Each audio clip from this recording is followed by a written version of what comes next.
के आगे वाणी के रूप में।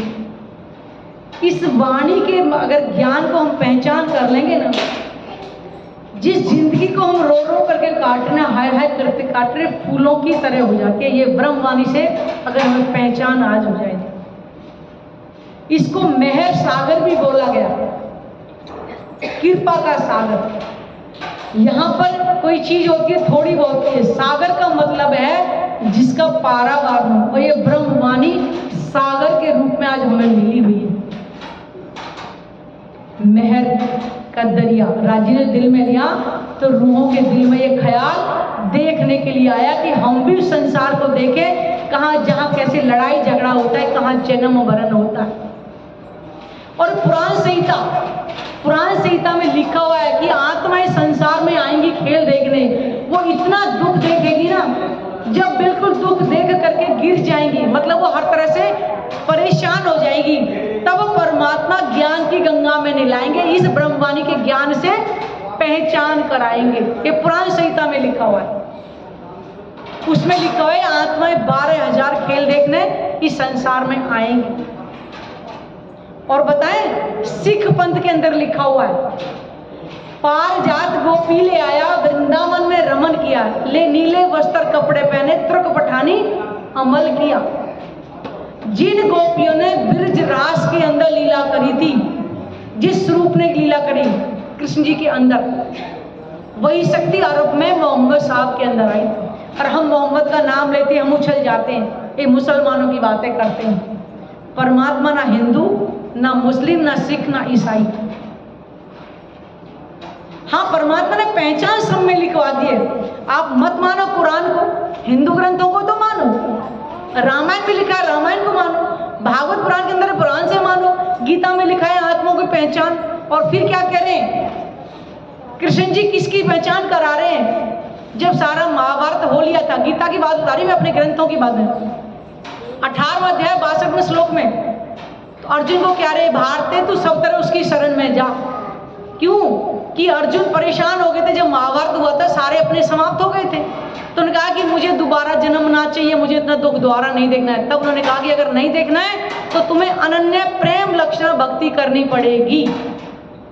इसी कारण से कह रहे तू सब तरह उसकी शरण में जा। हमारी गीता कह रही हम इन ग्रंथों को मान ले, नहीं मानो कुरान का, हमें क्या लेना देना कुरान से। लेकिन परमात्मा ने पहचान लिखवाई है कि उसी स्वरूप ने ब्रजराज के अंदर लीला करी थी, और फिर वही शक्ति जाकर के अरब में मोहम्मद साहब के अंदर वही शक्ति आई, तो कुरान अवतरित कराया, तो मुसलमानों को भी ज्ञान दिया। परमात्मा सबका एक ही। हमारे हिंदू ग्रंथ युग युगों से आए। हरिवंश पुराण के अंदर लिखा हुआ है, 18 पुराण कहे गए। हरिवंश पुराण के अंदर लिखा है, अभाविनो भविष्यन्ति मुनियो ब्रह्मरूपना है, कलयुग उत्पन्न है प्रधानपुर से आश्रय, कि एक अनहोनी घटना घटेगी, वो ब्रह्म रूप ब्रह्ममुनि प्रकट होंगे कलयुग के अंदर, और परमात्मा के आश्रय में रहेंगे। कहने का मतलब पति तो पत्नी के आश्रय में रहेगी ना। तो आत्माओं को परमात्मा की पहचान इस वाणी से हो जाएगी। और कथा योगेन तान सर्वान पूजति मानवा यस्य पूजा प्रभावे जीव सृष्टि समुद्र। जब उनके द्वारा गई हुई कथा को आत्मसात कर लोगे तो जीव भव से पार हो जाएगा।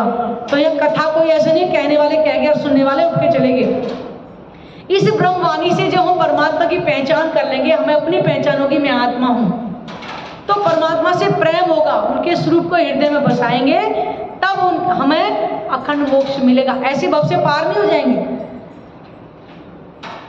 मुंह से वाला रटना दुनिया क्या माला जप रही है, तो कबीर जी ने क्या कहा है कि कर में तो माला फिरे और जीव फिरे मुकमाई और मनवा तो 34 फिरे, यही तो समरण नहीं।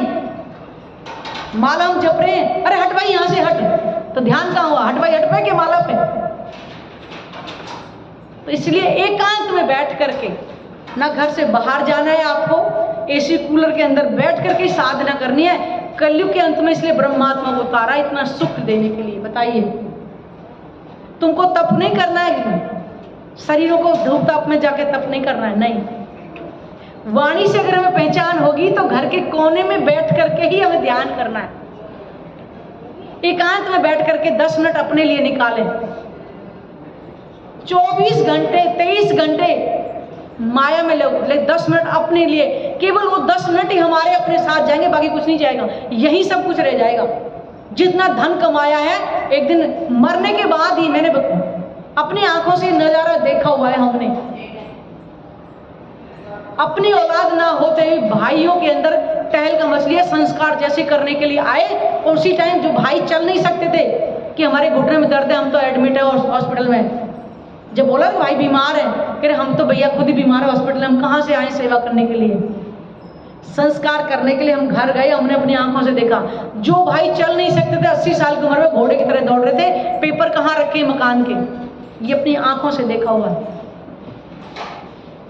दुनिया कहती है ना, सच्चाई कहती है रात भी ठंडी ना होती है, इतने बंटवारा हो जाता है। हमने जो किया है, जो कमाया वो यही रह जाएगा, केवल हमने जो परमात्मा का जो भक्ति करी है उसे कोई नहीं बांटेगा, केवल वही साथ में जाने वाला, हमारा कुछ भी नहीं जाएगा। तो कुछ अपने लिए भी तो कर ले जो साथ जाएगा, धन दौलत यही रह जाएगी। किसी ने, सबने कहा है कि सुई भी नहीं जाएगी साथ में, तो जब सुई भी साथ में जाएगी तो हम लेके क्या जाएंगे, और लेके जो जाएंगे वो हमने अभी तक कमाया ही नहीं है। केवल परमात्मा का चिंतन मनन, उनका ध्यान, वही साथ में जाएगा और कुछ नहीं जाने वाला है। तो किस चीज का इंतजार कर रहे हैं आज? परमात्मा नहीं कहता कि घर बार छोड़ के बाबा बन जाओ और भाई मेरे ध्यान में लग जाओ, नहीं। घर में रहिए, परिवार में रहिए, सारा कर्म करना है घर में रहते रहते। हम भी घर में पालन करते हैं, बच्चे हैं, बच्चों को पढ़ा रहे लिखा रहे, कल को शादी भी करनी है, सब कुछ करना है, लेकिन थोड़ा सा समय अपने लिए भी निकालते हैं। परमात्मा नहीं कहता कि मुझे छोड़ करके तुम जंगल में जाओ। साधु बनना है, घर में ही रहना है। साधु वही जिसने अपने मन को साध लिया है। साधु हम भगवत कपड़े पहन लो, सफेद कपड़े पहन लो, किसी और रंग के कपड़े पहन के चाहे और जाके जंगलों बैठ जाए, एक कमंडल लेके मांगे, वो बाबा है, साधु नहीं कहलाते। साधु वही जिसने दिल को साध लिया हो। सारा दिल का ही तो खेल है। मन के हारे हार है, मन के जीते जीत।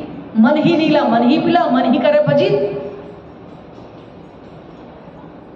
मन को अगर साध लेते तो हम साधु हैं, और माया में रह करके जल में नहाइए, कोरे रहिए। माया में रहना है, लेकिन माया में इतने लिप्त ना रहें कि हम अपने आप को ही भूल जाए। भूल तो हम गए थे, लेकिन राज्य ने स्वयं हमें पहचान कराई कि तुम परम धाम की ब्रह्मात्मा हो। इस वाणी के अंदर इश्क रवद की बातें भी लिखी हुई है कि परमात्मा से हमारा कैसे वार्तालाप होता। उन्होंने कहा था कि मैं ही तुम्हें जागृत करने के लिए आऊंगी, और माया का इतना नशा तुम्हारे पर चढ़ा होगा, तुम जागृत करने पर भी नहीं हो पाओगे। इतना लिखा है कि ये वाणी मुर्दों को जिंदा कर देगी, लेकिन तुमको जागृत नहीं कर पाए। क्यों? कि माया का इतना असर चढ़ा होगा। लेकिन ये भी लिख दिया, एक लबे ओसी टूम टूम। अगर आत्मा होगी तो कह रहे उसको एक शब्द भी मिल गया ना तो तुरंत जागृत हो जाएगी। इतना बल भी दिया है परमात्मा ने। इस ब्रह्मवाणी को पहचाने, ये है क्या? वो परमात्मा हमारे पर वास्तव में सागर ही लुटाने के लिए है, लेकिन हम अभी उनकी सागरों की बूंद को भी नहीं ले रहे हैं।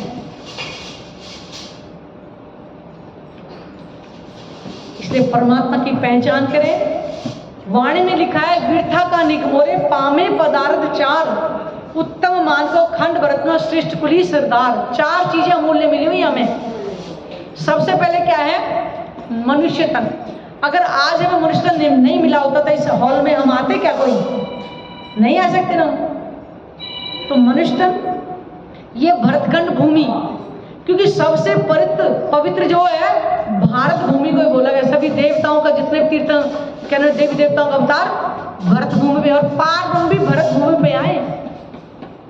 बताए बुंदेलखंड की धरती पर। और तीसरा है कलयुग। इस 28वें कलयुग की ग्रंथों में महिमा लिखी हुई, और पार ब्रह्म के चरण कमल इस वाणी से मिले हुए हैं हम। और चारों अमूल्य, चारों आज हमारे पास में हैं। तो हम फिर किस चीज का इंतजार कर रहे हैं? हो सकता है 3 चीज रह जाए हमारे पास, मनुष्यता नहीं ना रही। इसलिए समय की पुकार को हमें जानना है। जब लग भूली वतन तब लग नाही दोस्त। जब हम भूले हुए तब तो कोई बात नहीं थी, माफी थी, लेकिन जब हमें पहचान करा रहे हैं तब नहीं करेंगे तो गुनहगार कहलाएंगे। तो आज हम क्यों ना पहचान करें। मनुष्य तन भी मिला है, भरतखंड भूमि मिले, कलयुग भी मिला, 28वां पार ब्रह्म के चरण कमल इस वाणी से मिले हुए हैं। आपको न जप न तप ना कोई व्रत करना, कोई नियम नहीं, कुछ न करना। जब आपको समय मिले, जब आपका मन शांत हो, ये नहीं कह रहे कि आप दुकान पर जा रहे हो तब कहने लगते वाणी पढ़ने बैठ जाओ, ये ध्यान में बैठ जाओ। आप घर में जब आओ 10 मिनट हम टीवी ना देखें, 10 मिनट टीवी में से निकाल लें अपना समय। टीवी देखो, क्या देखोगे? लड़ाई झगड़ा, सास बहू की कहानी, और इसका मटर उसका मटर, क्या है टीवी में? यही है, कुछ भी नहीं। उनको कहानी बनानी पड़ती है। और आज ऑटोमेटिक घर में ही टीवी बने हुए हैं सबके घरों के अंदर।